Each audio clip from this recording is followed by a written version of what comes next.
Hey, welcome back to my channel, Secure Your Benefits. I'm so glad you're joining me today because we have a really important and timely update that affects millions of Americans: the 2025 Social Security Cost of Living Adjustment, better known as COLA. If you or a loved one receives Social Security benefits, whether it's retirement, disability, or supplemental security income, you'll want to listen closely to everything we're about to go over. Now, COLA is something that beneficiaries pay close attention to every year, because it directly impacts how much money you'll see in your monthly checks. In simple terms, the cost of living adjustment is designed to help Social Security payments keep up with inflation. When the cost of groceries, housing, transportation, and healthcare goes up, your benefits should ideally go up, to at least enough to help you maintain your basic standard of living. That's the goal. So let's get into what's changing in 2025. The Social Security Administration has announced that the COLA for 2025 is set at 2.5%. That means your monthly benefit will increase by 2.5% starting with payments made in January 2025. Now, compared to the 3.2% increase we saw in 2024, and especially compared to the massive 8.7% increase in 2023, this year's COLA may seem pretty modest. But remember, COLA is tied directly to the Consumer Price Index for urban wage earners and clerical workers, or CPIW. The SSA looks at inflation from July through September of the previous year to decide how much benefits should increase. So because inflation cooled off a bit in 2024, the result is this smaller 2.5% bump in 2025. Let's break that down a little further so it's not just a percentage.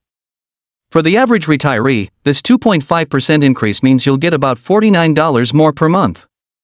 The average monthly benefit will go from around $1,927 in 2024 to about $1,976 in 2025. That may not seem like a huge change, but over the course of a year, that adds up to nearly $600 more in your pocket.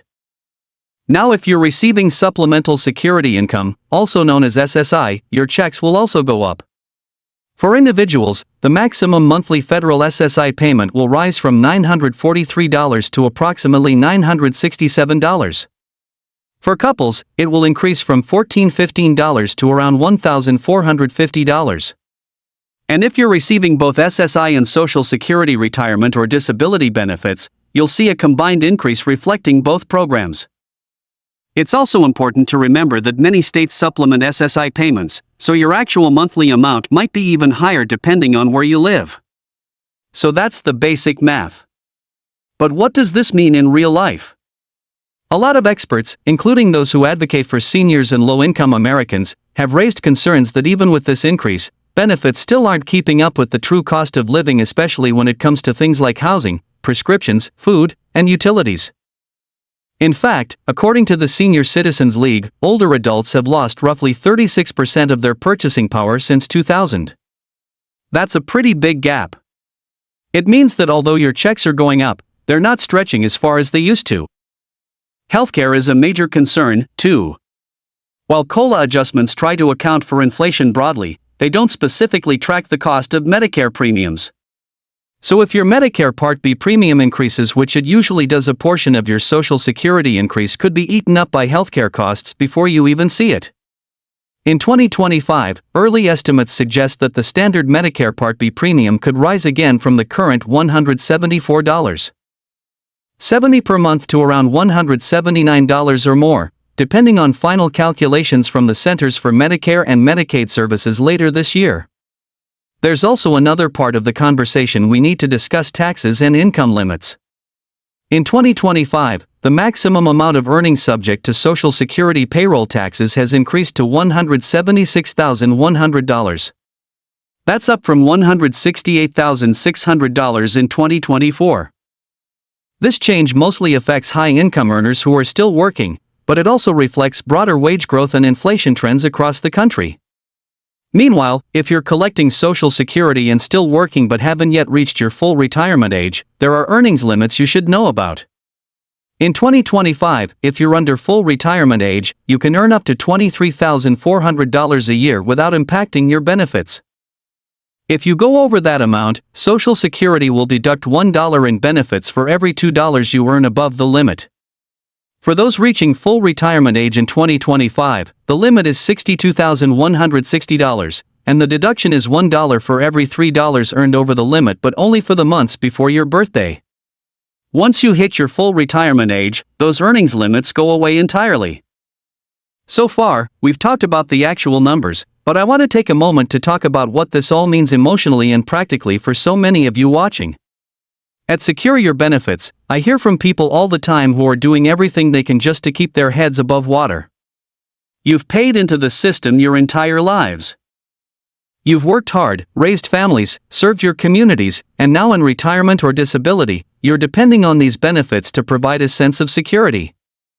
That's why these COLA updates aren't just statistics, they're about dignity, independence, and peace of mind. This 2.5% increase will help.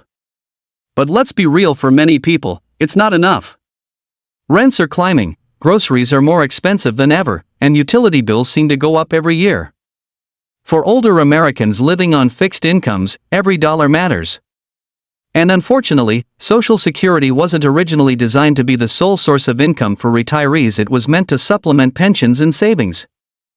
But now, more than half of retired Americans rely on Social Security for at least 50% of their income. 1 in 4 relies on it for 90% or more. That's why COLA adjustments are so crucial, because when they don't keep pace with real-world expenses, people suffer. There are also discussions happening in Congress about potentially changing how COLA is calculated.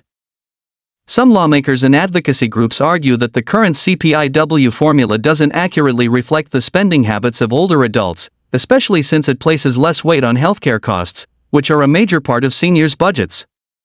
There's been growing support for switching to a different measure, such as the Consumer Price Index for the elderly, or CPIE, which would likely result in slightly higher COLA increases each year. Whether the change happens is uncertain, but it's something we'll keep watching closely here on the channel.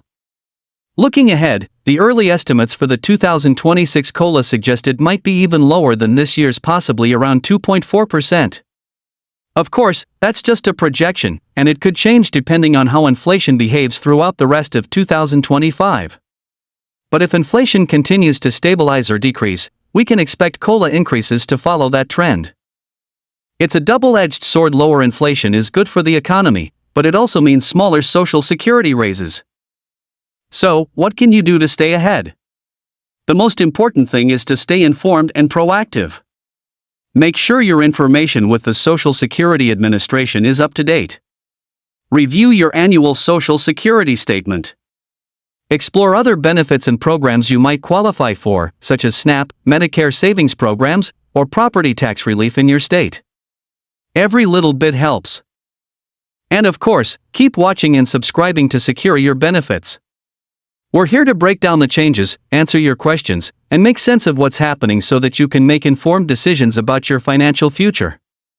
This channel is your trusted source for all things Social Security, from COLA updates to SSI, SSDI, Medicare, and beyond. We dig into the fine print so you don't have to. Before we wrap up today, I want to thank you for being part of this community. Your comments, your questions, and your stories help shape the direction of this channel. If today's video helped you understand the 2025 COLA a little better, please give it a like, share it with someone who needs to hear it, and don't forget to subscribe if you haven't already. You can also hit the bell icon so you never miss an important update. I read all your comments, and I do my best to respond or cover your suggestions in future videos. Thanks again for tuning in to Secure Your Benefits. Remember, knowledge is power, and in these times, staying informed is more important than ever. I'll see you in the next video. Until then, take care, stay safe, and keep securing your benefits.